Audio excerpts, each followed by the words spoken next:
অমিষা ঠাকুৰীয়াৰ কথাৰে ইভিৰ সেই মিঠা হাঁহিটো।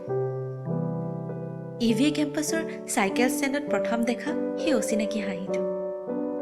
উফ, সেয়া যেন হাঁহি নহয়, খিৰিকীৰে ভাহি অহা প্ৰভাতী সূৰ্যৰ ৰ'দালিহে। এনেকুৱা লাগিছিল সেই হাঁহিত গোটেই ইভিখন যেন চঞ্চল হৈ পৰিছিল সেইদিনা। হয়তো NB ছাৰৰ প্ৰথম ফিজিক্স টিউচনৰ আবেলি আছিল সেইদিনা। নীলা ৰঙৰ টি চাৰ্টটোৰে অচিনাকি মুখখনৰ অচিনাকি হাঁহিটো। কিয় জানো তাৰ অচিনাকি হাঁহিটো মোৰ বহু যুগৰ চিনাকি যেন লাগিছিল। যেন সেই হাঁহিটোৱে মোক মোৰ প্ৰতিটো বসন্ততে জোকাই গৈছিল। যেন মোৰ উদাসীন কবিতাত প্ৰাণ ঢালি দিছিল তাৰ সেই হাঁহিটোৱে। আৰু লাহে লাহে যেন টিউচনৰ সেই ফিজিক্সৰ বৰিং ইকুৱেশ্যনবোৰো ৰসাল হৈ পৰিছিল তাৰ হাঁহিত।